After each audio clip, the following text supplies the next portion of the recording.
ان الحمد للہ نحمده ونستعینه ونستغفره ونصلی علی رسوله الکریم اما بعد اعوذ باللہ من الشیطان الرجیم بسم اللہ الرحمن الرحیم رب اشرح لی صدری ویسر لی امری واحلل عقدۃ من لسانی یفقہوا قولی آمین یا رب العالمین۔ السلام علیکم ورحمۃ اللہ وبرکاتہ۔ سیرہ سیشن پارٹ 74۔ تو آج ہم 74 پارٹ کے ساتھ جو ہے وہ سیرہ کر رہے ہیں۔ لاسٹ ٹائم ہم نے فنش کیا تھا چوتھی ہجری کا پورا جو کچھ اس میں ہمیں ملا، جتنے واقعات وغیرہ ملے وہ ہم نے سارے کے سارے چوتھی ہجری کے وہ کل لاسٹ ویک ہم نے فنش کیے تھے۔ اب ہم شروع کرنے جا رہے ہیں 5 ہجری اور اس کے بہت ہی خاص واقعات جو کہ بہت ساری کتب میں ملتے ہیں، جگہ جگہ میں ملتے ہیں۔ ان میں جو سب سے پہلا واقعہ میں ملتا ہے وہ ہے غزوۃ دومۃ الجندل۔ نام بہت عجیب ہے، آپ کو پتہ ہے کہ نام بہت زیادہ ہیں سیرہ میں اور بہت عجیب عجیب نام ہیں، تو یہ بھی ایک ان میں سے ہے۔ دومۃ الجندل جو ہے وہ ایک اور جگہ ہے بیسکلی، اور وہاں پر کچھ جو ہے وہ قبیلے آباد تھے، اور یہ جگہ بیسکلی ہے کہاں؟ یہ سیریا کا جو شام کا بارڈر تھا، بلاد الشام کا بارڈر جو لگتا تھا عرب کے ساتھ، اس کے ساتھ یہ جگہ ہے۔ تقریباً مدینہ سے اس وقت کے دور میں 15 دن کا مارچ، 15 دن مسلسل لوگ چلتے تھے تو وہ دومۃ الجندل کے مقام پر پہنچتے تھے، اور تقریباً 5 دن دمشق سے جو ہے وہ قریب تھا دومۃ الجندل کا مقام۔ رسول صلی اللہ علیہ وسلم کو اگر آپ نے یاد ہو تو ہم نے لاسٹ ویک بات کی تھی کہ غزوۃ البدر صغریٰ جو ہے وہ ہوا،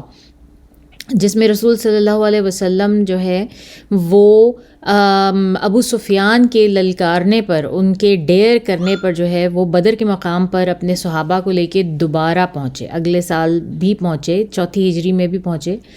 اور وہاں پر پہنچ کر انہوں نے ویٹ کیا، 8 دن تک ویٹ کیا، مگر ابو سفیان اپنی فوجوں کو لے کے وہاں پر نہیں پہنچا۔ وہ نکلا مگر رستے میں ہی ان کا موڈ نہیں تھا، یا ان کو کوئی مشکلات کا سامنا تھا، یا وہ ڈرے ہوئے تھے۔ بہرحال وہ مکہ سے باہر نکلے اور کچھ ہی فاصلے پہ جا کے وہاں سے پلٹ آئے،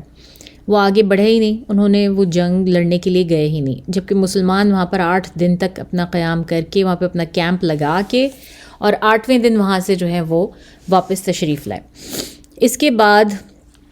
ہم دیکھتے ہیں کہ جو ہے جب وہاں سے واپس آ جاتے ہیں رسول صلی اللہ علیہ وسلم، اب یہ کہ کچھ عرصے کے لیے کچھ سکون ہوتا ہے مدینہ میں، کچھ عرصے کے لیے سکون ہوتا ہے۔ ہم دیکھتے ہیں کہ کچھ بہت زیادہ لڑائیاں نہیں ہو رہی، کچھ نہیں ہو رہی، یہاں تک کہ رسول صلی اللہ علیہ وسلم کو یہ دومۃ الجندل کی طرف سے جو ہے ان کے جو وہ ہیں اسپائز ہیں، وہ ان کو آ کر جو ہے یہ اطلاعات دیتے ہیں کہ دومۃ الجندل جو مقام ہے وہاں پر بہت زیادہ ہائی وے لوٹرز ہیں، وہاں پر ایسے لوگوں کا قیام ہے جو کہ آنے جانے والے لوگوں کو بری طرح سے لوٹ لیتے ہیں، قافلوں کو لوٹتے ہیں، اسپیشلی جو قافلے جا رہے ہوتے ہیں تجارت وغیرہ کے لیے وہ ان کو لوٹ لیتے ہیں، اور یہ لوگ جو ہیں بہت اگینسٹ ہیں مدینہ کے اور رسول صلی اللہ علیہ وسلم کی جو بیسکلی ہے پوری کی پوری انہوں نے جو ایک اسٹیٹ سی بنائی ہے اس کے یہ بہت ہی اگینسٹ ہیں، اور یہ لوگ چاہتے ہیں مسلمانوں سے لڑنا چاہتے ہیں۔ تو رسول صلی اللہ علیہ وسلم کو جیسے ہی یہ اطلاع ملی اور انہوں نے دیکھا کہ انہوں نے جو ہے وہ اس علاقے میں شدید کیوس مچایا ہوا ہے، تو انہوں نے سبا بن ارفتح الغفاری، یہ ایک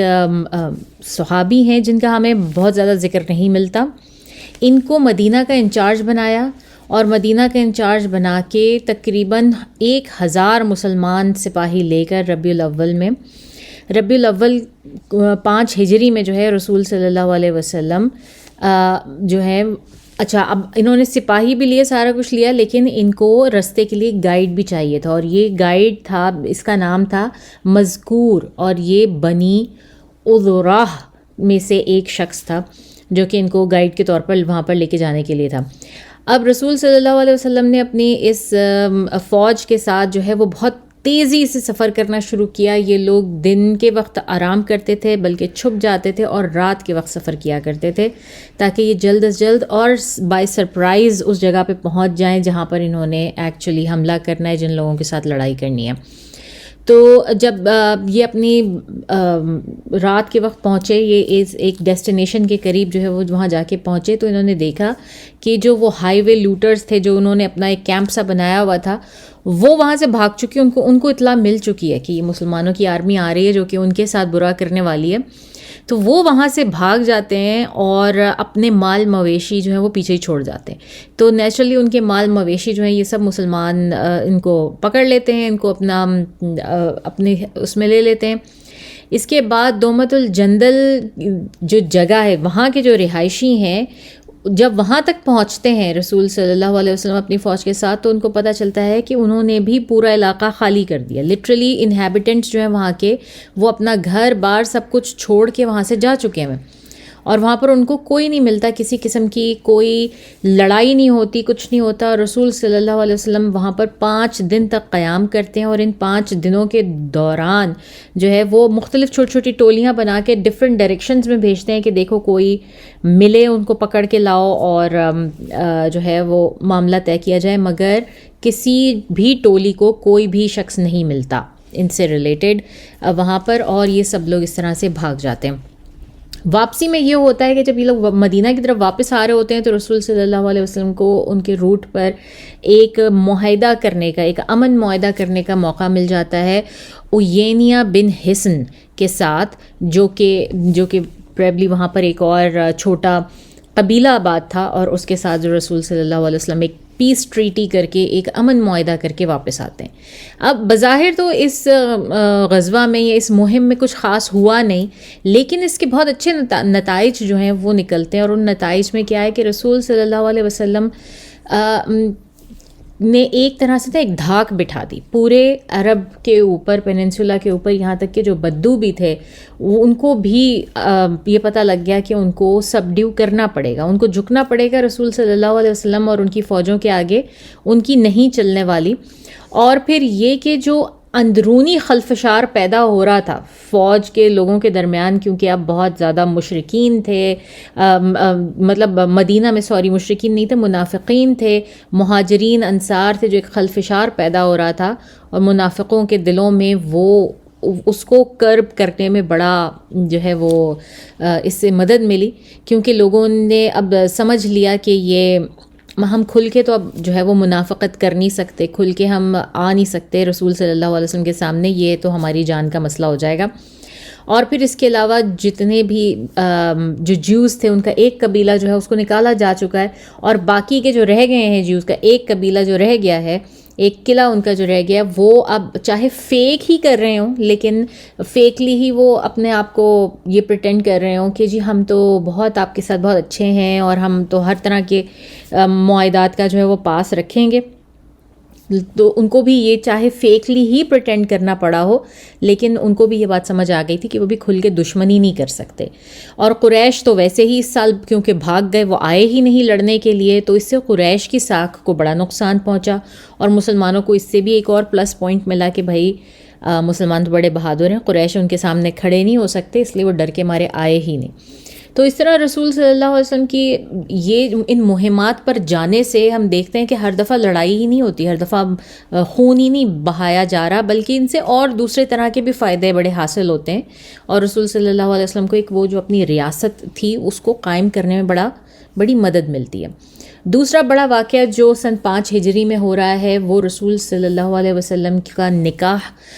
سلمہ کے ساتھ. اس کا ہم پہلے بھی ذکر کر چکے ہیں. سلمہ کے جو ہسبینڈ تھے ابو سلمہ, ان کی شہادت ہوتی ہے احد کے بعد. احد کے بعد وہ ایک اور مہم پر بھیجے جاتے ہیں, مگر احد میں جو ان کو زخم لگتے ہیں وہ واپس آ کے وہ زخم کھل جاتے ہیں, ان میں انفیکشنز ہو جاتے ہیں, اور ان کی تاب نہ لا کے ان کی ڈیتھ ہو جاتی ہے. تو سلمہ جو ہیں وہ پیچھے رہ جاتی ہیں بچوں کے ساتھ, اور رسول صلی اللہ علیہ وسلم انہیں نکاح کا پیغام بھیجتے ہیں. تھوڑا سا ہم یہ سلمہ کی زبانی سنتے ہیں کہ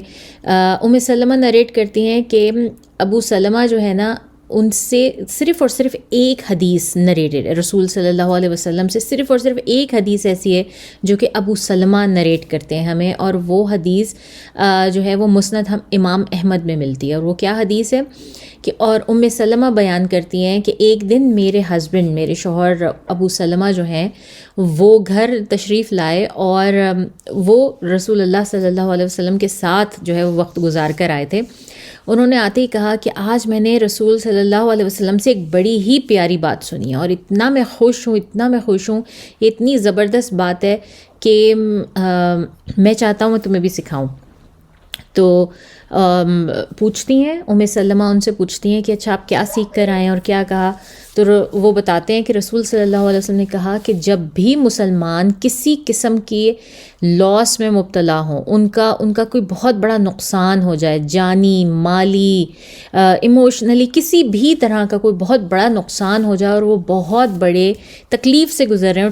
ٹریجڈی سے گزر رہے ہوں، تو وہ یہ دعا پڑھیں. وہ دعا کیا ہے؟ انا للہ و انا الیہ راجعون، اللہم اجرنی فی مصیبتی واخلف لی خیر منہا. انا للہ و انا الیہ راجعون، یہ تو ہمیں آیت بھی ملتی ہے نا، قرآن میں آیت بھی ہے، لیکن اس کے آگے کا حصہ اللہم اجرنی فی مصیبتی واخلف لی خیر منہا. اور اس کا مطلب کس طرح بنتا ہے؟ اس کا مطلب ہے کہ بے شک ہم اللہ ہی کے ہیں، ہم اللہ ہی کو بلونگ کرتے اور ہم نے اسی کے پاس پلٹ کر جانا ہے. یا اللہ مجھے آپ بہترین صلہ دیجئے، جس مشکل سے اور جس ایڈورسٹی سے میں گزر رہا ہوں یا گزر رہی ہوں اس کا مجھے بہترین صلہ دیجئے، اور اس کو بدل دیجئے کسی ایسی چیز سے جو اس سے کہیں بہتر اور بڑھ کر ہو. یہ اس دعا کا مطلب ہے. تو ام سلمہ کہتی ہیں میں نے یہ دعا فوری طور پہ یاد کر لی، اور میں اکثر سوچا کرتی تھی کہ مطلب اب مجھے کوئی ایسی مشکل پیش آئی تو میں ضرور یہ دعا جو ہے وہ یاد رکھوں گی اور میں پڑھوں گی. اور پھر اس کے بعد ابو سلمہ کی ڈیتھ ہو جاتی ہے، ان کی شہادت ہو جاتی ہے. اور ام سلمہ کہتی ہیں کہ میں اکیلی رہ گئی. میری جب عدت ختم ہوئی، کہ میری عدہ ختم ہونے کی بالکل اسی مہینے جو ہے رسول صلی اللہ علیہ وسلم، شوال کا مہینہ تھا، رمضان کے بعد شوال کا مہینہ تھا، رسول صلی اللہ علیہ وسلم نے ایک دن اجازت چاہی میرے گھر آنے کی. اور میں اس وقت جو ہے وہ جو شیپ سکن ہوتی ہے، جو بھیڑوں کی کھالیں ہوتی ہیں، میں وہ رنگ رہی تھی اور میرے ہاتھ بالکل گندے ہوئے تھے. تو میں نے انہیں رکنے کا کہا، میں نے اپنے ہاتھ صاف کیے، میں نے اپنا لباس تبدیل کیا، میں نے ایک نرم گدا سا جو ہے وہ رکھا، اور پھر میں نے رسول صلی اللہ علیہ وسلم کو اندر آنے کی اجازت دی. وہ آئے اور اس پر بیٹھے، اور انہوں نے جو ہے مجھے آتے ساتھ ہی انہوں نے مجھے میرج پروپوزل کیا. بیسکلی رسول صلی اللہ علیہ وسلم نے ام سلمہ کو پروپوز کیا، ان کو نکاح کا پیغام دیا. جس پر ام سلمہ کہتی ہیں کہ میں نے ان کو رپلائی کیا، اور میں یہ کوٹ کر رہی ہوں کہ یا رسول اللہ صلی اللہ علیہ وسلم، ایسی بات نہیں ہے کہ میں آنرڈ نہیں ہوں گی یا میرے لیے یہ عزت افزائی نہیں ہوگی آپ کی وائف بننا، لیکن کچھ مسئلے ہیں میرے جو کہ میں بہت اوپنلی آپ کے ساتھ ڈسکس کرنا چاہتی ہوں، اور اس بارے میں میں بہت اوپن، بڑی ٹرانسپیرنٹ رہوں گی. تو رسول صلی اللہ علیہ وسلم نے کہا کہ نام بتاؤ، آگے کیا مسئلے ہیں تمہیں؟ تو انہوں نے کہا پہلا مسئلہ یہ ہے کہ میں ایک بہت ہی پرائیویٹ قسم کی عورت ہوں، یعنی کہ بیسکلی آج کے دور میں اگر ہم کہیں کہ میں بہت ہی انٹروورٹ عورت ہوں، میں بہت جلدی کسی نئے انسان کے ساتھ گھل مل نہیں سکتی، ان سے بہت جلدی فرینک نہیں ہو سکتی. تو مجھے اس چیز میں بہت ہی ڈفیکلٹی ہوتی ہے. اور اپنے آپ کو جاننے کے بعد اگر میں یہ سوچتی ہوں کہ میں آپ کی بیوی بن جاؤں، اور اس کے بعد میں اپنی اس عادت کی وجہ سے، اپنی ہی اس گھٹن کی وجہ سے آپ کے لیے پراپر بیوی نہ بن سکوں، آپ کو جو ہے وہ آپ کے حقوق نہ پورے کر سکوں، تو اس پر مجھ سے اللہ تعالیٰ بھی ناراض ہو جائیں گے، آپ بھی ناراض ہوں گے، اور مجھ سے اللہ تعالیٰ کی بھی ناراضگی کا سامنا کرنا پڑے گا. تو یہ میرے لیے زیادہ خوفناک بات ہوگی بجائے اس کے کہ میں آپ کو یہ کہہ دوں ابھی کہ میں آپ کی بیوی نہیں بن سکتی. تو پہلا انہوں نے جو ہے وہ اپنا یہ مسئلہ رکھا. دوسری بات جو انہوں نے کی وہ انہوں نے کہا کہ آپ کو پتہ ہے کہ میرے بچے ہیں اور میرے لیے وہ بہت امپورٹنٹ ہیں، اور میں ان کے ساتھ بہت زیادہ بزی رہتی ہوں، اور تو ایسا نہ ہو کہ میں آپ کے لیے اپنے بچوں کی جو ذمہ داری ہے اس کو نگلیکٹ کر دوں یا اپنے بچوں کی وجہ سے آپ کی ذمہ داری نگلیکٹ کر دوں، تو مجھے اس بات کا بھی خوف ہے۔ اور تیسری بات انہوں نے یہ کہی کہ میں ایک ادھیڑ عمر کی عورت ہوں، میری عمر زیادہ ہے، اور میں مطلب بیسکلی وہ اپنے بارے میں یہی کہہ رہی تھیں کہ کیا ملنا ہے آپ کو مجھ سے، میں تو ایک ادھیڑ عمر کی عورت ہوں، اس طرح سے نا۔ تو رسول صلی اللہ علیہ وسلم نے بہت آرام سے اطمینان سے جواب دیا انہیں کہ ٹھیک ہے، میں نے تمہیں اچھی طرح سے سن لیا، سمجھ لیا۔ اچھا، اور پہلی بات تو یہ کہ جو کمفرٹیبل ہونے کی بات آپ نے کی ہے کہ آپ بہت جلدی اوپن نہیں ہوتی، یا آپ بہت جلدی جو ہے وہ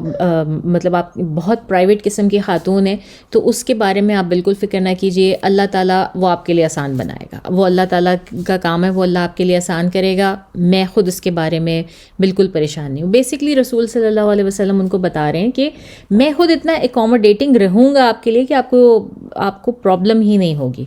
اس فیز سے باہر آنے میں۔ اور یہ ان کی رسول صلی اللہ علیہ وسلم کی جینٹلنس تھی، اور جس طرح سے وہ میٹرز کو ڈیل کرتے تھے۔ اور پھر رسول صلی اللہ علیہ وسلم نے کہا، جو دوسری بات جو آپ نے کی کہ آپ ایک بوڑھی خاتون ہیں یا آپ ادھیڑ عمر خاتون ہیں، تو میں خود بھی تو ادھیڑ عمر ہوں، میں تو جوان سال نہیں ہوں، رسول صلی اللہ علیہ وسلم اپنے بارے میں کہہ رہے ہیں۔ اور میں آپ کو مطلب آپ کو کیا لگتا ہے میں بہت جوان سال ہوں؟ تو میں بھی ایسا ہی ہوں، اور میں بھی ایک اولڈر اور میچور خاتون کو جو ہے وہ چاہتا ہوں اپنی زندگی میں لانا، جس سے کہ میں اپنے لیول کی بات شیئر کر سکوں، جو کہ مجھے انڈرسٹینڈ کر سکیں اور میں ان کے ساتھ بات کر سکوں۔ تو رسول صلی اللہ علیہ وسلم نے ان کا دوسرا کنسرن اس طرح سے دور کیا۔ اور تیسرا کنسرن جو تھا کہ ان کے بچے ہیں،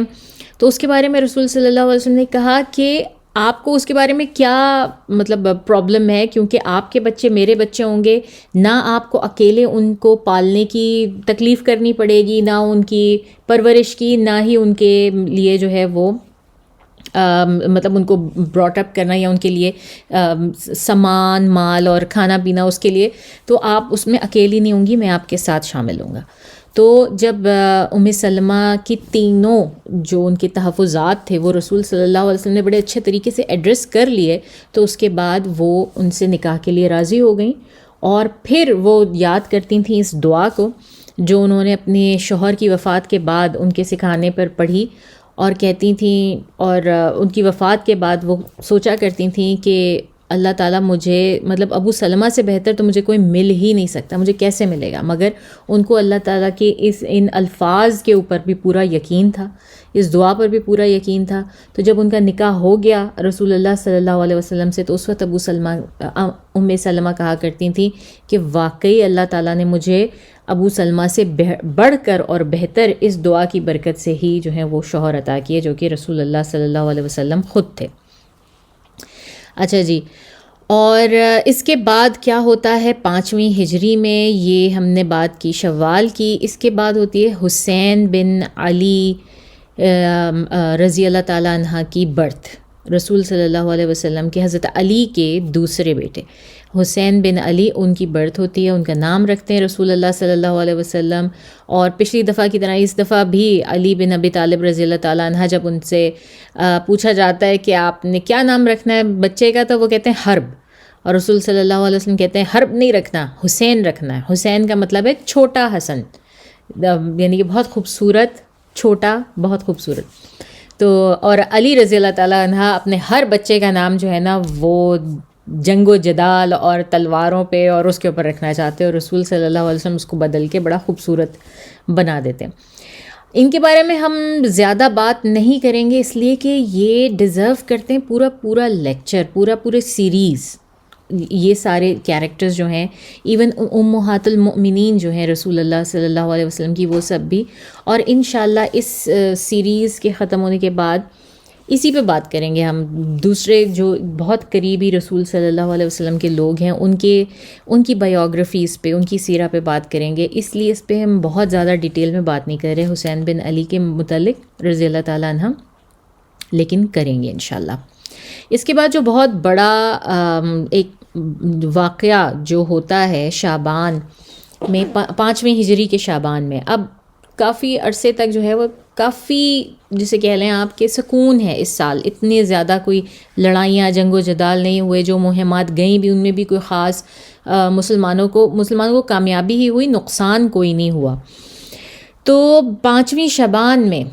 رسول صلی اللہ علیہ وسلم کو اطلاع ملتی ہے کہ ایک قبیلہ ہے جس کا نام ہے بنو مستلق. یہ قبیلہ مریسیہ کے مقام پر جو ہے وہ آباد ہے. مریسیہ بیسکلی ایک پونڈ کا ایک حوض تھا یا کوئی فریش واٹر پونڈ تھا جس کا نام تھا مریسیہ, اور یہ قبیلہ بنو مستلق جو ہے وہ اس کا قریب آباد تھا. تو ان کو اور یہ اس طرح سے اس کی لوکیشن اس طرح سے تھی کہ یہ مدینہ کے ساؤتھ کی طرف تھا, جنوب کی طرف تھا, اور یہ مکہ اور مدینہ کے بالکل بیچ میں پڑتا تھا. اس کی ایسی اسٹریٹجک لوکیشن تھی کہ اس کا مدینہ سے بھی بڑا جو ہے وہ قریب ڈسٹنس تھا, اور مکہ سے بھی یہ لوگ بہت جلد جو ہے وہ دونوں جگہ ٹریول کر کے پہنچ سکتے تھے. اور جاہلیت کے دور میں جو ہے اس قبیلے کا بنو مستلق کا جو ہے وہ رسول اللہ صلی اللہ علیہ وسلم کے دادا جو تھے عبد المطلب, ان کے ساتھ معاہدات طے تھے کہ ان کے ساتھ جب کبھی کوئی ضرورت پڑی یا لڑائیاں ہوئیں یا ان کے اوپر حملہ کیا تو یہ بنو مستلق ان کو جو ہے وہ ان کا ساتھ دیں گے اور ان کے ساتھ لڑیں گے مل کے.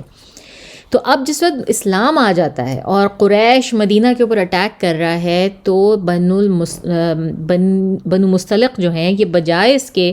کہ عبد المطلب کے جو پوتے ہیں رسول اللہ صلی اللہ علیہ وسلم ان کا ساتھ دیتے, یہ قریش کا ساتھ دیتے ہیں اور یہ ان کے ساتھ مل کر اسٹریٹجیز کرتے ہیں اور جنگوں پر آتے ہیں اور مدینہ کے خلاف جو ہیں وہ لڑتے ہیں. تو رسول صلی اللہ علیہ وسلم کو جو ہے وہ اطلاع ملتی ہے, جیسے کہ انہوں نے اپنے اسپائز ہر جگہ بھیجے ہوتے ہیں, تو ان کو اطلاع ملتی ہے کہ ان کا جو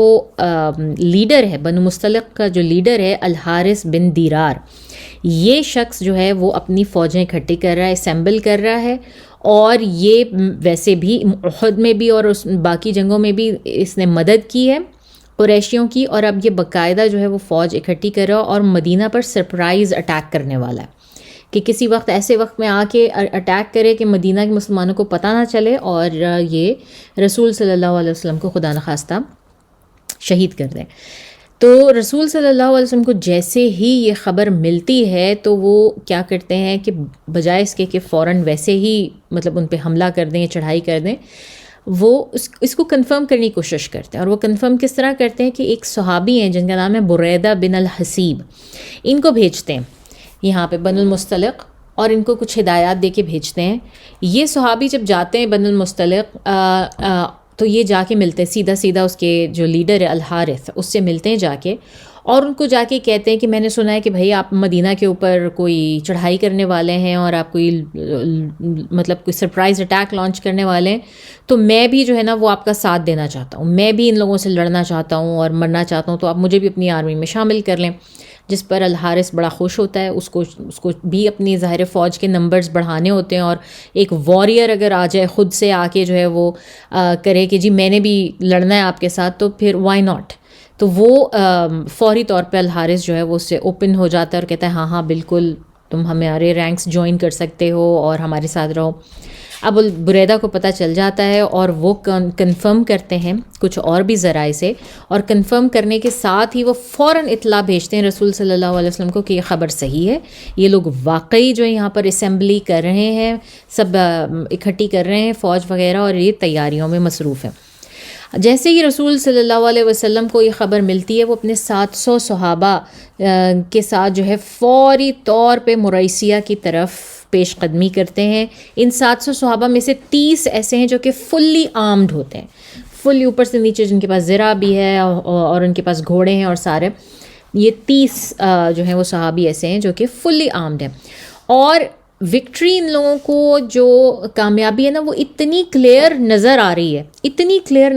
اس سے پہلے کسی غزوہ میں کسی جنگ میں, کیونکہ ایک طرح سے ایک دھاک بیٹھ چکی ہے نا مسلمانوں کی ہر جگہ.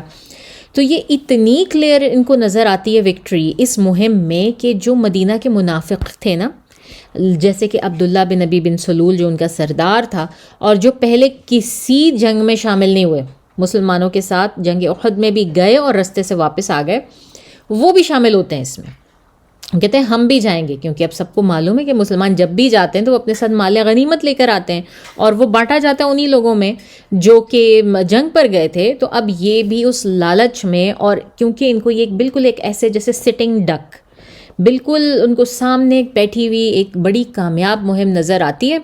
تو کہتے ہیں ہم بھی جائیں گے جی، ہم بھی لڑیں گے. تو یہ سب کے سب منافقین کی بہت بڑی تعداد جو ہے وہ اس مہم پہ رسول صلی اللہ علیہ وسلم کے ساتھ جاتی ہے. یہ ایک بہت بڑی کنٹروورسی ہے کہ یہ غزوہ جو ہے یہ کب ہوا تھا. کچھ ہسٹورینز ان کا کہنا ہے کہ 4 ہجری میں ہوا تھا، یہ کچھ کا کہنا ہے 5ویں میں، اور جو ابن اسحاق ہیں جو سب سے بڑی اتھارٹی ہیں وہ کہتے ہیں کہ 6 ہجری میں ہوا تھا. لیکن میں کیونکہ آپ سے یاسر قادی کا ورژن جو ہے وہ شیئر کر رہی ہوں، تو وہ یہ کہتے ہیں کہ سب سے بہترین اور کلوزسٹ جو ہمیں ملتا ہے وہ ہمیں اوپینین یہی ملتا ہے کہ یہ 5ویں ہجری میں ہوا. ورنہ آپ اگر کوئی دوسری کتابیں دیکھیں گے، جو بھی سیرہ کی بکس دیکھیں گے یا کچھ دیکھیں گے، تو یہ آپ کو 6 ہجری میں ملے گا، صلح حدیبیہ کے ساتھ، تقریباً صلح حدیبیہ کے ساتھ اور جنگ احزاب کے بعد ملے گا. لیکن ایک بہت بڑی وجہ جو وہ اس کی بتاتے ہیں اس کو 5ویں ہجری میں رکھنے کے لیے، وہ یہ بتاتے ہیں کہ اس میں جو ہے نا وہ لوگ بھی شامل تھے جو کہ جنگ احزاب کے فوراً بعد شہید ہو گئے تھے.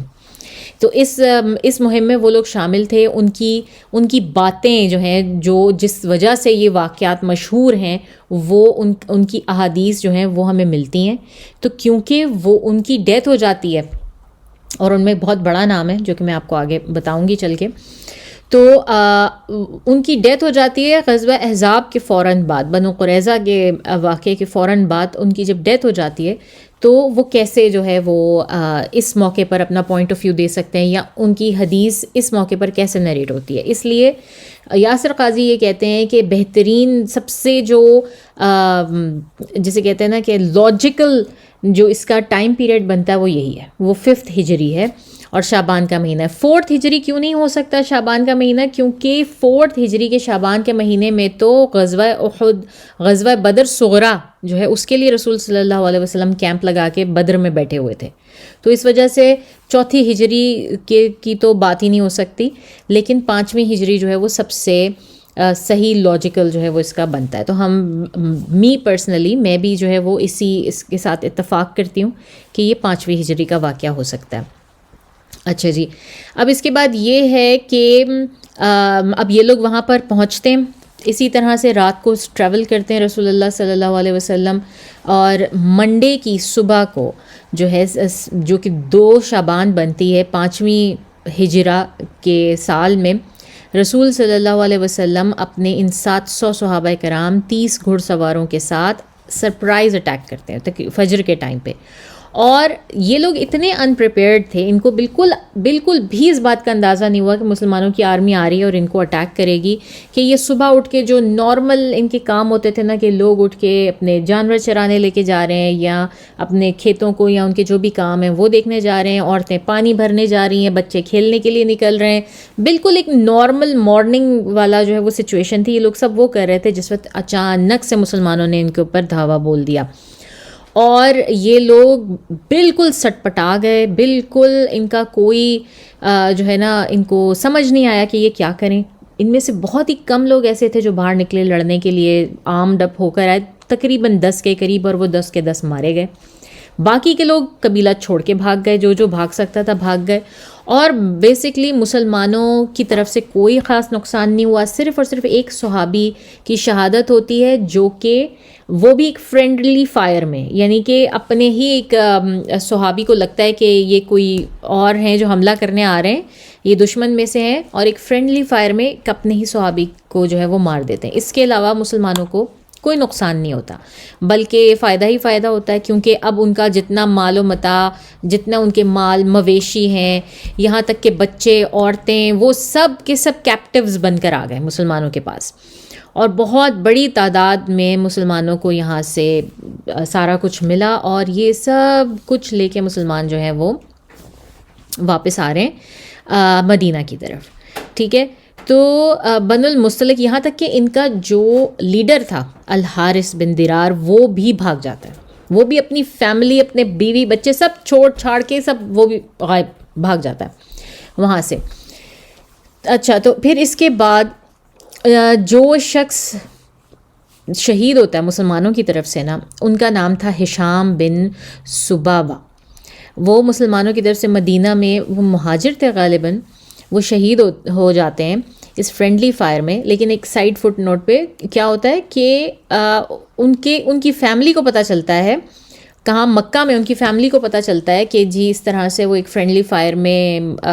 شہادت ہو گئی ان کی. اور مسلمانوں کا یہ اصول ہے کہ جس وقت کوئی اپنا بندہ مر جاتا ہے یا مار دیا جاتا ہے غلطی سے تو اس کو پورا خون بہا دیا جاتا ہے. تو ان کا جو بھائی تھا ہشام بن سبابہ کا ایک بھائی تھا جس کا نام تھا مقیس ابن زبابہ، تو وہ آتا ہے اور وہ مدینہ آتا ہے اور وہ رسول صلی اللہ علیہ وسلم سے تقاضا کرتا ہے کہ مجھے جو ہے وہ اس کا خون بہا دیا جائے، میرے بھائی کا خون بہا دیا جائے. اور رسول صلی اللہ علیہ وسلم کہتے ہیں ہاں بالکل یہ ہمارے اوپر بنتا ہے، تم لوگوں کا حق بنتا ہے اور دیا جائے گا. اور یہ شخص یہ شو کرتا ہے کہ اس نے بھی اسلام قبول کیا ہوا ہے، یہ مسلمان ہے، جبکہ یہ مسلمان نہیں ہوتا، مقیس بن زبابہ. تو رسول صلی اللہ علیہ وسلم اس کو 100 اونٹ جو ہیں وہ دے دیتے ہیں اور یہ لے کے مطلب پریٹینڈ کرتا ہے کہ میں چلا گیا ہوں. لیکن جو ہے اسی رات کو یہ کیا کرتا ہے کہ اس انصاری کو جا کے کولڈ بلڈ میں مار کے آ جاتا ہے جس نے کہ جو ہے وہ ان کے بھائی کو شہید کیا ہے. ٹھیک ہے، ان کو جا کے خاموشی سے بالکل کولڈ بلڈ میں after even he has gotten the 100 camels, جو ان کا طریقہ تھا اس وقت خون بہا دینے کا وہ اس کو دے دیے گئے، سارا کچھ ہو گیا، معاملہ طے ہو گیا. اس کے باوجود جا کے اس انصاری کو جو ہے وہ قتل کرتا ہے کولڈ بلڈ میں اور اس کے بعد بھاگ جاتا ہے وہ 100 کیملز بھی لے کے، اور وہ جو ہے وہ مدینہ سے بھاگ جاتا ہے. یہ وہ شخص تھا رسول صلی اللہ علیہ وسلم نے فتح مکہ کے موقع پر بہت ہی 6 لوگ ایسے تھے جن کو کہ پکڑ کر مارنے کا حکم دیا تھا پورے کے پورے قریش میں. اس میں سے ایک یہ شخص تھا مقیس بن ذبابہ. تو اس شخص کو اسی لیے مارنے کا حکم دیا تھا کیونکہ یہ اس طرح سے ایک کولڈ بلڈ مرڈر کر کے بھاگا تھا، اور باوجود اس کے کہ اس کو اس کا خون بہا بھی دے دیا گیا تھا، باوجود اس کے یہ وہاں سے مرڈر کر کے بھاگا. اور یہ وہ ان چند لوگوں میں سے ہے جن کو کہ قتل کیا گیا مسلمانوں کی طرف سے آپ کے فتح مکہ کے وقت. تو فتح مکہ کے وقت بھی جن لوگوں کو پکڑ کے قتل کیا رسول صلی اللہ علیہ وسلم نے، ان میں سے وہ مطلب ایسے ہی نہیں تھا رینڈملی پکڑ کے کسی کو نہیں مار دیا گیا تھا، ان کے پیچھے وجوہات تھیں، پیچھے سے ان کے کوئی نہ کوئی چلتی آ رہی تھی بڑی وجہ، جس کے بعد ان کو جو ہے وہ مارا گیا. خیر یہ ایک فٹ نوٹ تھا اس اسٹوری کا. لیکن اب کیا ہوتا ہے جناب کہ سارا کا سارا جو قبیلہ ہے وہ قبضے میں آ جاتا ہے مسلمانوں کے، اور ان سب کو پکڑ لیا جاتا ہے، ان کو غلام بنا کے مدینہ لایا جاتا ہے. کوئی جو 10 لوگ جو ہیں وہ نکلتے ہیں باہر مقابلہ کرنے کے لیے، ظاہر ہے وہ مارے جاتے ہیں، اور باقی جو ہے وہ پورا کا پورا قبیلہ، ان کے مال مویشی ویپنز ہر چیز مسلمانوں کے ہاتھ آ جاتی ہے اور وہ اس کو لے کر مدینہ کی طرف چلتے ہیں. اصل میں یہ، اور آپ یہاں پہ دیکھیں یہاں پر بھی کوئی لڑائی نہیں ہو رہی، یہاں پہ بھی کوئی خاص لڑائی نہیں ہوئی، کوئی مسلمانوں کو نقصان نہیں ہوا. غزوہ ہے کیونکہ رسول صلی اللہ علیہ وسلم نے اس میں خود شرکت کی ہے، مگر اگین کوئی لڑائی نہیں ہوئی، کوئی خون بہائی نہیں ہو رہی. یہ غزوہ مریسیہ جو ہے یہ اس لیے مشہور نہیں ہے کہ اس میں لڑائی تھی یا نہیں تھی یا اس میں جو بھی ہوا. یہ اصل میں اس کے بعد ہونے والے 3 واقعات ایسے ہیں جس کی وجہ سے اس کو بہت اہمیت حاصل ہے ہماری رسول اللہ صلی اللہ علیہ وسلم کی سیرہ میں اور اسلامک ہسٹری میں اس کو بہت اہمیت حاصل ہے. تو اس میں جو پہلا واقعہ میں آپ کو بتاتی ہوں، 3 واقعات ہیں، اس کو ذہن میں رکھیے گا کیونکہ ہم یہ تینوں شاید مکمل نہیں کر سکیں گے آج. پہلا واقعہ جو ہے وہ یہ ہے کہ ہمیں عائشہ رضی اللہ تعالیٰ عنہ خود بتاتی ہیں. وہ کہتی ہیں کہ جب ہم تمام کیپٹیوز کو لے کر آئے وہاں پر، تو ان میں جو ہے وہ حارث بن درار کی بیٹی بھی موجود تھی. ٹھیک ہے، یعنی وہ اپنی فیملی کو ہی چھوڑ کے بھاگ گیا تھا، تو ان کی جو مین چیفٹن تھا اس کی بیٹی، یقیناً مطلب ظاہر ہے ان کی حیثیت ایسی ہے جیسے ایک پرنسس کی نا، تو وہ بھی ان میں جو ہے وہ موجود تھیں. اور جس وقت لوگوں کو تقسیم کیا جا رہا تھا، جس طرح سے مال کو تقسیم کیا گیا، اسی طرح سے جو لوگ آئے تھے ان کو بھی تقسیم کیا گیا تمام انصار اور مہاجرین میں. تو جویریہ بنت اسد جو ہیں یہ ایک انصاری کے حصے میں آئیں جس کا نام تھا ثابت ابن قیس بن شماس. تو یہ جو انصاری تھے ان کو جویریہ بنت الاسد رضی اللہ تعالیٰ عنہ ان کو دی گئی، اور انہوں نے جیسے ان کو پتہ چلا کہ ان کو اس شخص کو دیا جا رہا ہے، انہوں نے آتے ساتھ ہی اس شخص کے ساتھ ڈیل بنائی ایک. انہوں نے کہا کہ مطلب مجھے اپنی آزادی خریدنی ہے، اور میں تو چیفٹن کی بیٹی ہوں، تو تم مجھے بتاؤ تو مجھے کتنے میں آزاد کرو گے، کیا جو ہے وہ. اور ان کی باقاعدہ ایک ڈیل جو ہے وہ طے پا گئی کہ ٹھیک ہے ہم نے اتنے میں جو ہے نا وہ آپ کو آزاد میں کر دوں گا. ثابت بن قیس بن شماس جو ہے انہوں نے ایک ڈیل بنا دی.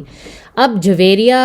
رضی اللہ تعالیٰ عنہ ان کے پاس تو نہیں تھا فوری طور پہ پیسہ، تو انہوں نے فوری طور پر جو ہے اپنے لیے وہ کیا کہتے ہیں وہ کوانٹٹی جو جس پر کہ طے ہوا تھا ان کا معاہدہ، وہ اکٹھا کرنے کی کوشش کی، اور یہ کرنے کے لیے وہ سیدھا جو ہے نا رسول صلی اللہ علیہ وسلم کے پاس پہنچی. انہوں نے کہا کہ سب سے پہلے جو ان کا لیڈر ہے ان سے جا کے بات کرنی ہے کہ میں نے اس طرح سے اپنی وہ جو فریڈم ہے وہ میں نے پرچیز کرنی ہے، تو میری مدد کی جائے اور مجھے بتایا جائے. کیونکہ شاید ان کو اس بات کا اندازہ تھا کہ اسلام میں جو ہے کسی بھی سلیو کو، کسی بھی غلام کو یہ حق حاصل ہے کہ وہ اپنی فریڈم کو پرچیز کر سکتا ہے.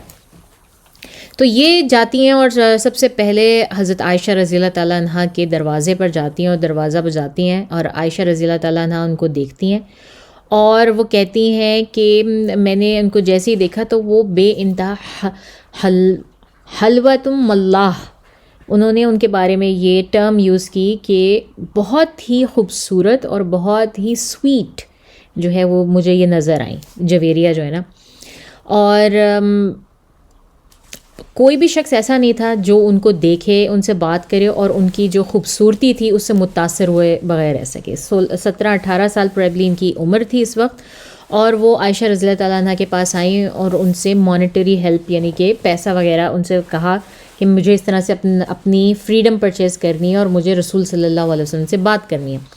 جیسے ہی عائشہ رضی اللہ تعالیٰ عنہ کہتی ہیں، اور یہ بہت مزے کی بات ہے کہ جیسے ہی میں نے دیکھا جویریہ کو تو مجھے اس سے شدید نفرت محسوس ہوئی، یعنی کہ ایک جیلسی محسوس ہوئی. کیوں؟ پھر عائشہ رضی اللہ تعالیٰ عنہ خود ہی کہتی ہیں کیونکہ میں اس میں وہ دیکھ رہی تھی جو مجھے پتہ تھا کہ رسول صلی اللہ علیہ وسلم بھی دیکھیں گے. تو عائشہ رضی اللہ تعالیٰ عنہ جو ہے وہ کہتی ہیں کہ مجھے دیکھتے ساتھ ہی جویریہ سے بہت شدید جیلسی فیل ہوئی. تو میں نے ان کو اندر آنے دیا، اور انہوں نے رسول صلی اللہ علیہ وسلم سے جو ہے وہ بات کرنی شروع کی، اور ان کو بتایا کہ میں اس طرح سے جو ہے چیفٹن کی بیٹی ہوں، میرا یہ نام ہے، اور میں نے اس طرح سے معاہدہ کیا، مجھے اپنی فریڈم پرچیز کرنی ہے. تو رسول صلی اللہ علیہ وسلم نے آرام سے ان کی بات سنی اور ان سے کہا کہ اگر میں تمہیں اس سے بھی بہتر آفر دوں تو جو ہے تمہارا کیا خیال ہے. تو جویریہ نے پوچھا کہ ایسی کون سی آفر ہو سکتی ہے جو کہ اس سے بہتر ہو، کہ مجھے میری آزادی سے بہتر ہو. تو رسول صلی اللہ علیہ وسلم نے کہا کہ میں آپ سے نکاح کروں، اور اس کے بعد آپ کے حق مہر کے طور پر آپ کو جو ہے وہ فری کر دیا جائے، آپ کو آپ کی فریڈم مل جائے. اور جویریہ رضی اللہ تعالیٰ عنہ جو ہیں وہ راضی ہو جاتی ہیں. ٹھیک ہے، اس نکاح کے لیے راضی ہو جاتی ہیں، اور رسول صلی اللہ علیہ وسلم ان کے حق مہر کے طور پر ان کو فری کر دیتے ہیں. اب ان کا اسٹیٹس ظاہر ہے رسول صلی اللہ علیہ وسلم کی ازواج میں سے آ گئیں، تو اب ان کا اسٹیٹس ہرگز جو ہے وہ غلام کا نہیں رہا. تو جب یہ نیوز پھیلتی ہے سارے انصار میں، جب لوگوں کو پتہ چلتا ہے کہ رسول صلی اللہ علیہ وسلم نے بنو المستلق کا جو چیفٹن ہے اس کی بیٹی سے نکاح کر لیا ہے، تو اب سارے لوگ انصار اور مہاجر جن کے پاس ان کے لوگ ہوتے ہیں وہ کہتے ہیں کہ اب ہم کیا کریں، اب یہ سب لوگ تو رشتہ دار ہو گئے رسول صلی اللہ علیہ وسلم کے، اور ہم رسول صلی اللہ علیہ وسلم کے رشتہ داروں کو تو نہیں اپنی جو ہے غلامی میں رکھ سکتے. تو وہ ایک ایک کر کے جو ہے نا سب لوگ جتنے بھی بنو مستلق کے لوگ پکڑے ہوئے ہوتے ہیں نا ان سب کو آزاد کر دیتے ہیں، اس چکر میں کہ جو ہے وہ اب ان کی چیفٹن کی بیٹی جو ہے وہ رسول صلی اللہ علیہ وسلم کی وائف ہے، اور پھر ان کو سب کو آزاد کر دیا جاتا ہے. اسی اثنا میں الحارث جو ہے نا وہ مدینہ آتا ہے. جب اس کو پتہ چلتا ہے کہ ان کی بیٹی وہاں پر ہے اور ان کا پورا خاندان بھی پکڑا گیا ہے، تو وہ بڑی ہمت کر کے مدینہ آتا ہے، اور وہ آ کے جو ہے نا رسول صلی اللہ علیہ وسلم سے نیگوشیٹ کرنا شروع کرتا ہے کہ مجھے میرا خاندان مجھے واپس دیا جائے، اور پرزنرز کے لیے نیگوشیٹ کرنا شروع کرتا ہے. تو جس پر اس کو پتہ چلتا ہے کہ اس کی بیٹی ان کا تو نکاح ہو چکا ہے رسول صلی اللہ علیہ وسلم سے، اور رسول صلی اللہ علیہ وسلم اس کو کہتے ہیں الحارث کو کہ اٹس کمپلیٹلی ہر ڈیسیجن، اگر یہ جانا چاہتی ہے تمہارے ساتھ بے شک لے جاؤ، میری طرف سے پوری اجازت ہے، مجھے کوئی مسئلہ نہیں ہے. تو اچھا، اب یہ والا جو رسول صلی اللہ علیہ وسلم نے جو حق دیا نا، ہم لوگوں کو جو طلاق کا حق دیا جاتا ہے جو نکاح نامے میں آتا ہے نا، وہ یہاں سے ہے، وہ اس واقعے سے ہے کہ رسول صلی اللہ علیہ وسلم نے نہ صرف یہ کہ جویریہ رضی اللہ تعالیٰ عنہ کو پورا حق دیا کہ وہ اگر چاہیں تو کسی بھی موقع پر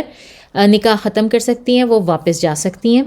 اور وہ اپنی ٹرمز جو ہیں خود کر سکتی ہیں. یہ ہے وہ طلاق کا حق جو نکاح نامے میں لکھا جاتا ہے، وہ یہاں سے لیا گیا ہے، اس واقعے سے لیا گیا. اور اس کے بعد جو ہے ڈیفینیٹلی جویریہ رضی اللہ تعالیٰ عنہ جو ہیں وہ نہیں جانا پسند کرتی، وہ کہتی ہیں نہیں میں یہیں پہ رہوں گی، میں اپنے ہسبینڈ کے ساتھ رہوں گی. اور رسول صلی اللہ علیہ وسلم کے بارے میں ہم دیکھتے ہیں کہ یہ پہلی دفعہ نہیں ہے، اس سے پہلے جب زید بن حارثہ رضی اللہ تعالیٰ عنہ کے جو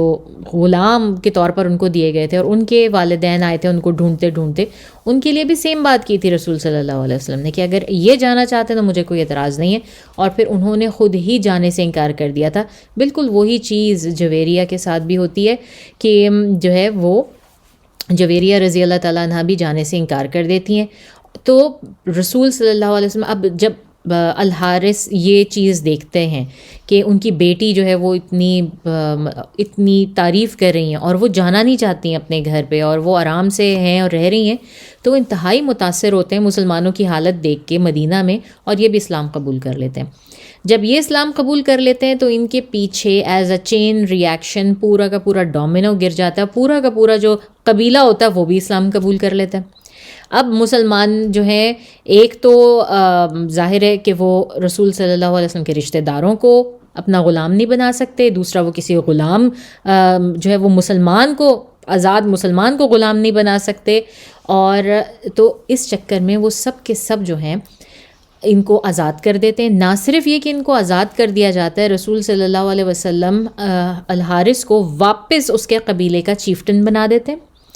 ان کو ان کا سارے مال مویشی جانور جو کچھ وہاں سے لے کر آئے ہوتے ہیں وہ سب ان کو واپس لوٹا دیا جاتا ہے، سارے بندے ان کو واپس دے دیے جاتے ہیں، اور الحارث اپنا پورا قبیلہ لے کے واپس اسی جگہ جا کے آباد ہو جاتے ہیں. فرق صرف اتنا ہے کہ اب وہ مسلمان ہو گئے ہیں، پورا کا پورا قبیلہ مسلمان ہو گیا ہے. جو ان کا چیفٹن تھا، جو ان کے قبیلے کا سردار تھا، وہ سردار ہی ہے، جو ان کے مال مویشی تھے وہ مال مویشی ہیں، جو ان کے گھر بار تھے وہ سب وہ وہی ہیں.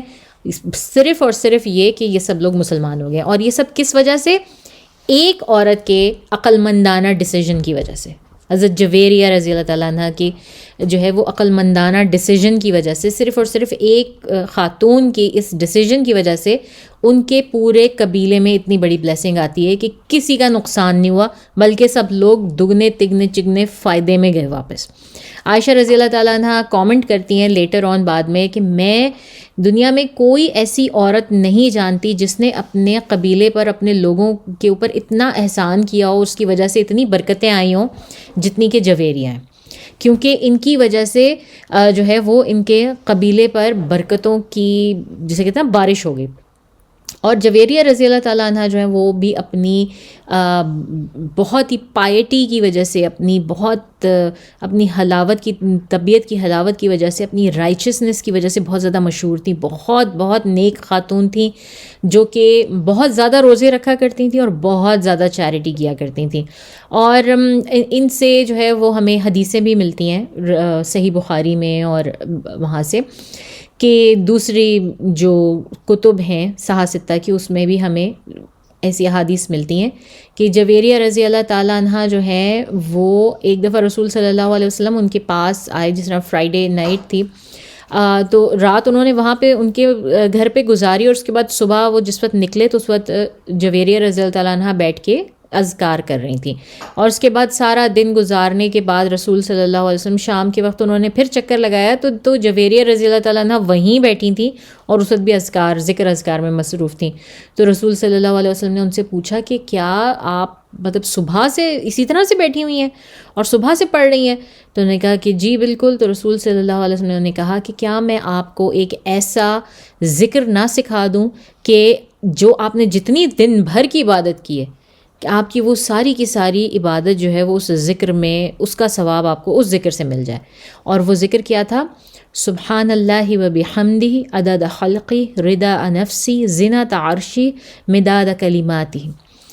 یہ بہت ہی خوبصورت ذکر ہے جو کہ ہم صبح و شام کے اذکار میں پڑھتے ہیں. تو یہ وہ ذکر ہے جو رسول اللہ صلی اللہ علیہ وسلم نے حضرت جویریہ رضی اللہ تعالیٰ عنہ کو سکھایا، اور اس کے متعلق یہ کہا کہ یہ اس صبح سے شام تک جو آپ نے ذکر کیا اس سے بہتر ہے، اس کا ثواب اس سے زیادہ ہے. تو یہ وہ فیمس جویریہ رضی اللہ تعالیٰ عنہ ہیں. ان کی وفات ہوتی ہے 50ویں ہجری میں. رسول صلی اللہ علیہ وسلم کے گزر جانے کی وفات کے تقریباً 40 سال کے بعد جو ہے 40 سال تک جویریہ رضی اللہ تعالیٰ عنہ زندہ رہتی ہیں، اور ان کی وفات بھی اسی سال، مطلب اسی سال جس وقت ان کی وفات ہوتی ہے تو حسین رضی اللہ تعالیٰ عنہ کی وفات بھی اسی سال ہوتی ہے.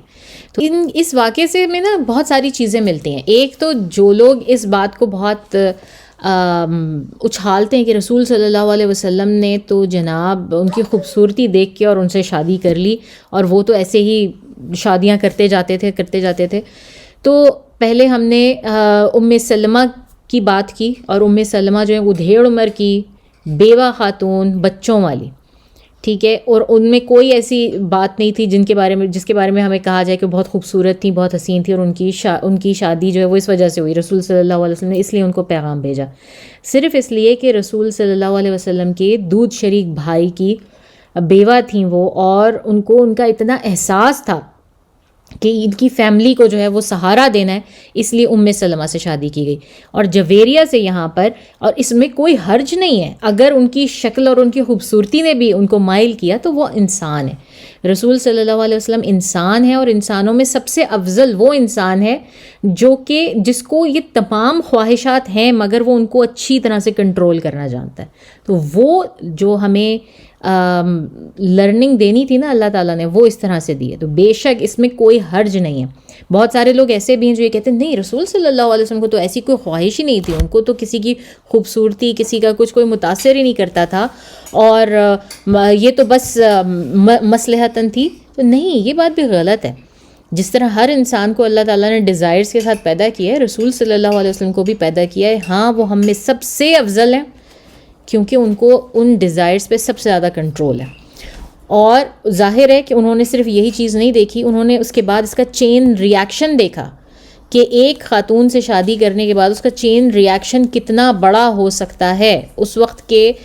جو قبائلی نظام تھا، جس طرح کا ایٹماسفیئر تھا، جس طرح کا کلچر تھا وہاں پر،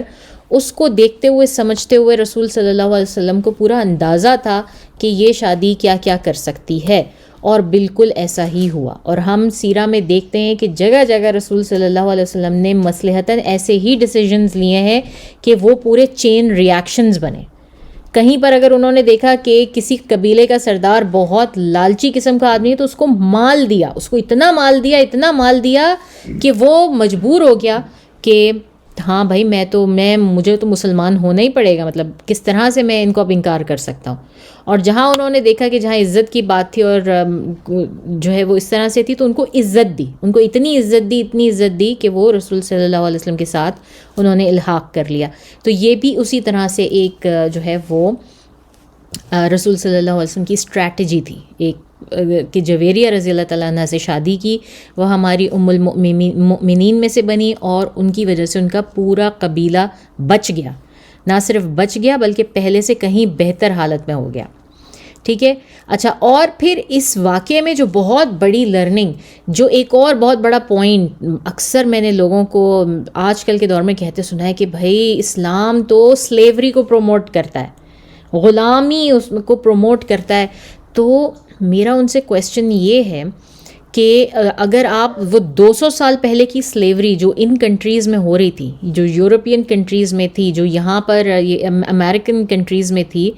کیا آپ اس سلیوری کے ساتھ اس کو رکھتے جو اسلام آپ کو جو کانسیپٹ دے رہا ہے؟ کیا آپ اس کو رکھتے ہیں؟ کیا مطلب آپ کسی طرح سے کمپیریزن کر ہی نہیں سکتے، کیونکہ سلیوری آلریڈی ہر جگہ اس وقت عرب میں بھی موجود تھی، غیر عرب میں بھی ہر جگہ موجود تھی. اسلام نے آ کر جو ہے نا اس کو ٹویک کیا، اس کے لاز بنائے، سلیوز کو باقاعدہ حقوق دیے. اور اس کے ایسے لاز بنائے. اس طرح سے اسلام نے اس کو جو ہے وہ ٹویک کیا کہ اگر آپ اس کو اسلام میں سے نکال دیں پورا کا پورا, جو کہ اس وقت کی ضرورت تھی سلیوری, اس لیے اس کو ایک دم سے ختم نہیں کیا, اس کے لاز بنا کے اس کو ایسا ایک جیسے کہتے ہیں نا چار دیواری کے اندر بند کر دیا کہ وہ پوری کی پوری چار دیواری آپ اس عمارت میں سے نکال دیں نا اسلام کی, اسلام وہیں کا وہیں کھڑا رہ جاتا ہے. وہ اس کو ذرہ برابر بھی فرق نہیں پڑتا اسلام کو کہ اگر اس میں سے سلیوری نکل جائے. اور کس طرح سے آپ دیکھیں یہ رق اور عبودیہ, اسلام میں سلیوری کو جو ہے جو ٹرمز یوز کی جاتی ہیں ان کو کہتے ہیں رق اینڈ عبودیہ. تو وہ کس طرح سے اللہ تعالیٰ نے اس کے کہ ہر چیز کا کفارہ جو تھا وہ تھا کہ آپ اتنے غلام آزاد کریں. آپ نے روزہ توڑ دیا, آپ نے غلام آزاد کرنے, آپ نے یہ کام کر لیا, آپ نے غلام آزاد, جو کام آپ کر رہے ہیں اس کے لیے غلام آزاد کر رہے ہیں آپ, اس طرح سے اتنے زیادہ غلام. پھر ہر غلام کو یہ پوری جو ہے وہ دیا گیا, حق دیا گیا کہ وہ نیگوشیٹ کر سکتا ہے اپنی فریڈم, اپنے مالک کے ساتھ اپنی نیگوشیٹ کر سکتا ہے فریڈم. اور اس کے مالک کو اس بات کا حکم دیا گیا کہ تم اس کو صحیح قیمت دو گے, اس کی آزادی کی, اور اس سے صحیح قیمت مانگو گے, اور جب وہ ہو جائے گا تو اس کو آزاد کرو گے. مسلمان مطلب لوگوں کو پابند کیا گیا. پھر اس بات کا پابند کیا گیا کہ کوئی آزاد شخص جو ہے وہ سلیو نہیں بنایا جا سکتا کسی بھی صورت میں. کون سے سلیو صرف رہ گئے؟ وہ لوگ جو کہ جنگوں کے بعد پیچھے رہ جاتے ہیں, جنگوں کے بعد جو رہ جاتے ہیں پیچھے, جو لوگ مارے جاتے ہیں اور ان کے بیوی بچے اور ان کے خاندان جو پیچھے رہ جاتے ہیں, صرف اور صرف ان لوگوں کو جو ہے وہ سلیو بنایا. کیوں؟ اب وہ کہاں جائیں گے, ان کا کیا کیا جائے گا؟ اور وہ بھی یہ نہیں ہے کہ آپ خود جو ہے نا وہ مطلب ایک سینیریو اپنے ذہن میں بلڈ کر کے دیکھیں اور اندازہ لگائیں. آج اگر جنگ ہوتی ہے, آپ کے شہر کے اوپر جو ہے وہ کسی دشمن مسلط ہو جاتا ہے اور وہ جنگ کرتا ہے اور سارے مرد حضرات مارے جاتے ہیں اور پیچھے بچے اور عورتیں اور بوڑھے رہ جاتے ہیں. اب وہ سارے بچے عورتیں اور بوڑھے جو ہیں وہ اس فوج کے قبضے میں آ گئے. وہ کیا کریں گے اس کے ساتھ؟ یا تو وہ ان سب کو بھی مار دیں گے, یا پھر یہ کہ ان کو پکڑ کے کیا جیلوں میں ڈالا جائے گا. اتنے لوگوں کو جو کہ بے گناہ ہیں, ٹھیک ہے, ان کو پکڑ کے جیلوں میں ڈالا جائے. ان کا کھانا پینا, ان کا رہنا سہنا, ان کی ہیلتھ, کب تک جو ہے وہ ریاست اس کا اٹھائے گی, پورا کا پورا ذمہ جو ہے وہ اٹھائے گی, ٹھیک ہے. اور پھر ان کو ان کے ساتھ جو بھی زیادتیاں جو بھی ہوں گی اس کا ذمہ دار کون ہوگا؟ تو اس سے بہتر یہ نہیں ہے کہ ان لوگوں کو تقسیم کر دیا جائے, تمام لوگوں کے بیچ میں جو فوج کے لوگ تھے اور وہ تھے ان کو تقسیم کر دیا جائے, ان کو حقوق کے ساتھ تقسیم کیا جائے جو کہ پورے سلیوری کے حقوق ہیں کہ ہاں بھائی ان میں سے جو کوئی اپنی خرید سکے اپنی آزادی وہ خریدے, وہ آزاد بندہ, اور جو نہ کر سکے وہ تقریباً عزت کے ساتھ حفاظت کے ساتھ وہ کسی چھت کے انڈر رہ رہا ہو. نہ اس سے جو ہے وہ بوجھ پڑتا ہے ریاست کے اوپر بوجھ پڑے, نہ اس سے جو ہے وہ کسی ایک شخص کے اوپر بوجھ پڑ رہا ہے, نہ ان لوگوں کو کی اپنی ذہنی اور جسمانی حالتیں خراب ہو رہی ہیں کہ ان کو مارا پیٹا جا رہا ہے, ان کے ساتھ زیادتی کی جا رہی ہے, یا ان کو جیسے کہتے ہیں نا وہ ایک ایک قبر میں جو اتنے زیادہ لوگوں کو ڈال دیتے ہیں ان کی وہ قبریں بنائی جا رہی ہیں, ان سب کو اکٹھا مارا جا رہا ہے کہ جی اب ان کا تو کچھ کیا ہی نہیں جا سکتا تو ان کو بس مارا جائے. تو اسلام کا یہ نظام it's very dynamic, اور اگر نہیں ضرورت آپ اس کو پورا کا پورا نکال دیں اسلام میں سے تو اسلام پہ بالکل کوئی فرق نہیں پڑتا,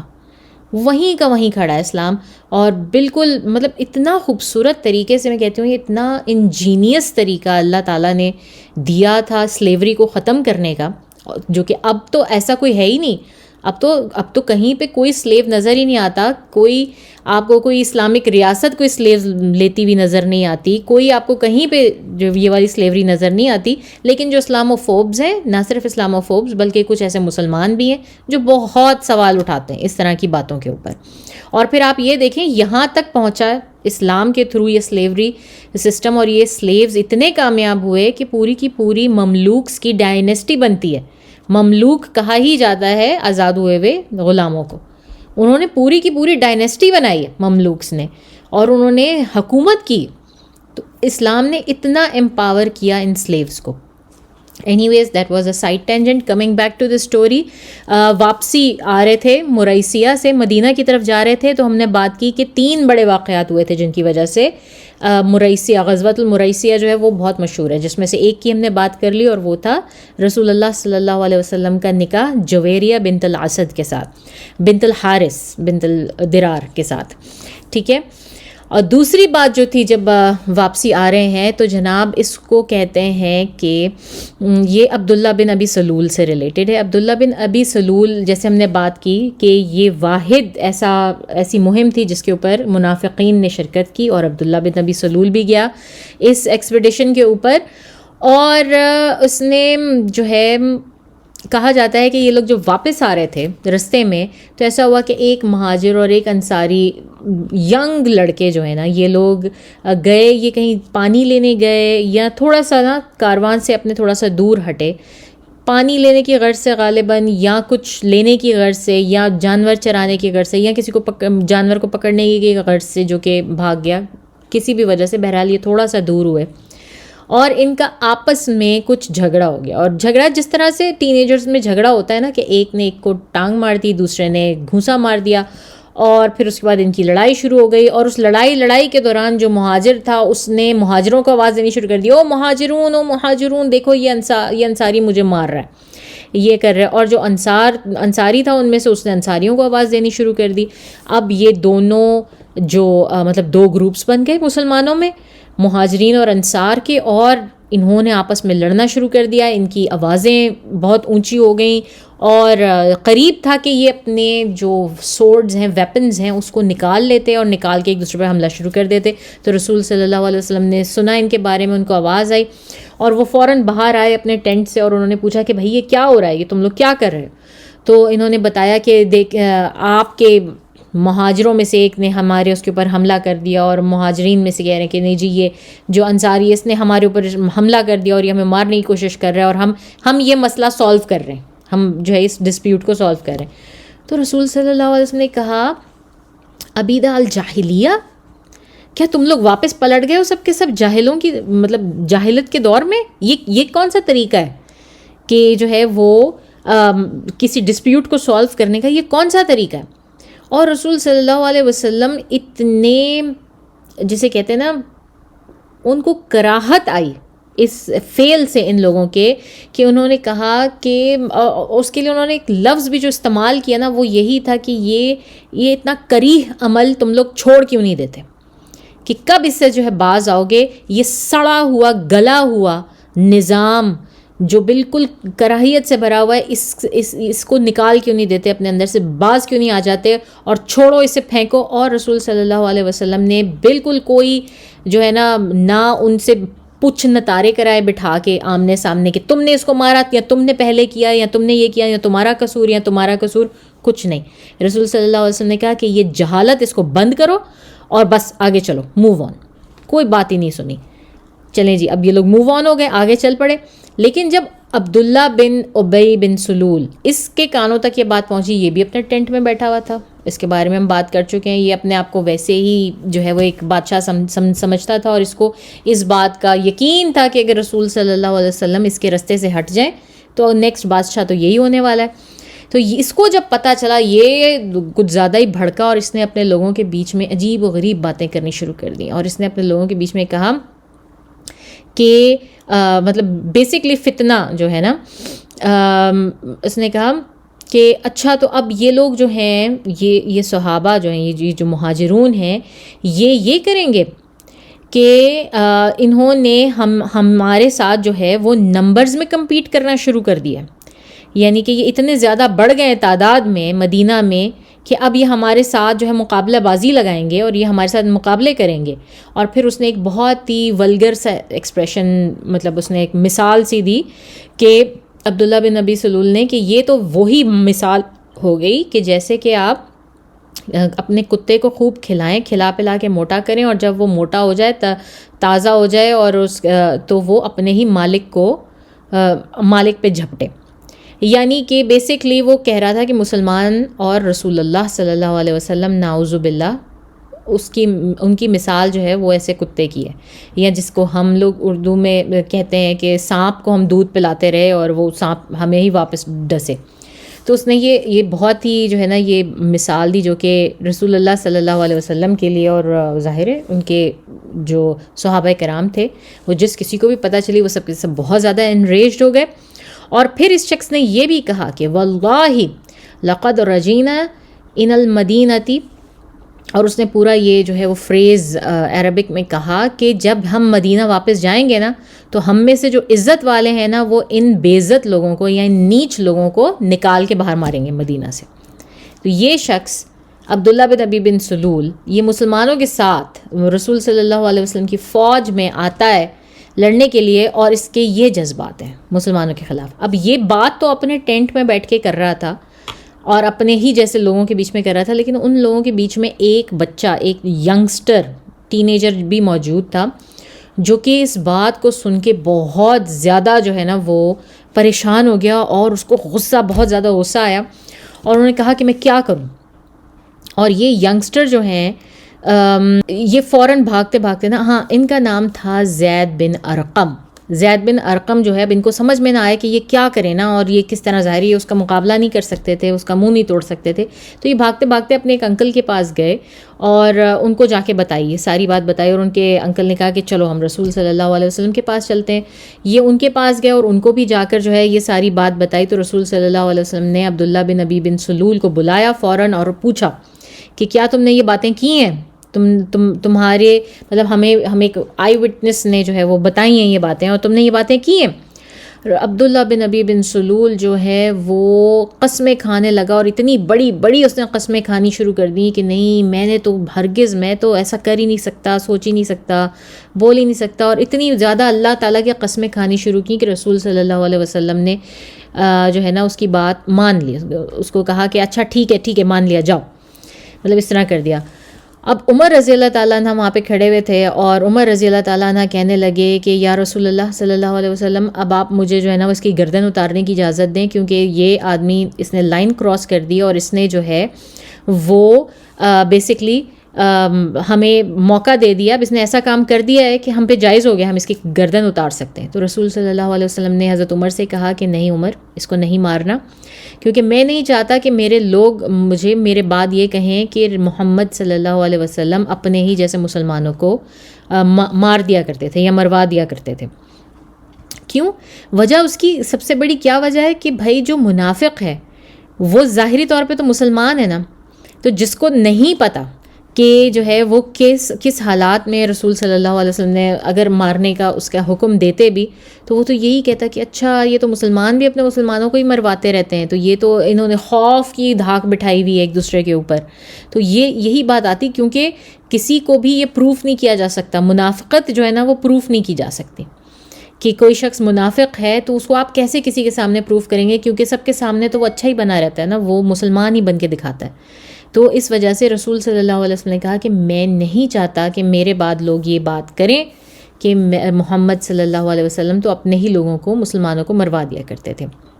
یہ سٹوری آگے بھی ہے اور انٹرسٹنگ ہے، لیکن ہمارا ٹائم یہاں پہ ختم ہو گیا، تو اس کو ہم یہیں پر رہنے دیتے ہیں اور اس کو ڈیٹیل میں انشاءاللہ اگلے ہفتے کریں گے. جب یہ دوسری سٹوری ختم ہوگی تو پھر ہماری تیسری سٹوری شروع ہوگی، جو کہ غزوۃ المریسیہ کی بہت امپورٹنٹ اس کے بعد جو ہوئے، اور وہ سٹوری تھی عائشہ رضی اللہ تعالیٰ عنہ کے اوپر جو الزام لگایا گیا تھا انہی منافقین کی وجہ سے، وہ، اور اس کی سٹوری بھی بہت ڈیٹیل میں. تو اگلے ہفتے ہم اس کے متعلق بات کریں گے. اب تک کے لیے ہم اتنا ہی رکھتے ہیں. ہمارے ملک کی اور دنیا کی صورتحال بہت زیادہ کشیدہ ہو رہی ہے، اس کو شدید دعاؤں کی ضرورت ہے. اللہ کرے جو ہمارے حق میں بہتر وہ ہو، اور بے گناہ مسلمان اور دوسری جانب بھی بے گناہ انڈینز جو ہیں وہ نہ مارے جائیں، کم سے کم کوئی مطلب ایٹ لیسٹ ان لوگوں کا نقصان نہ ہو، کیونکہ یہ ریاستوں کی جنگوں میں سب سے زیادہ نقصان جو ہے وہ عام انسان کا ہی ہوتا ہے. تو اللہ ہم سب کو، ہمارے پیاروں کو جو وہاں پر ہیں ان کو اپنے حفظ و امان میں رکھے، ان سب کو دعاؤں میں یاد رکھیے بہت زیادہ. اور جمعے کا دن ہے انشاءاللہ، اللہ تعالیٰ بہت قریب سے دعائیں سنا کرتے ہیں اس میں. وآخر دعوانا ان الحمد للہ رب العالمین. سبحانک اللہم نشہد ان لا الہ الا انت نستغفرک و نتوب الیک۔ السلام علیکم ورحمۃ اللہ وبرکاتہ۔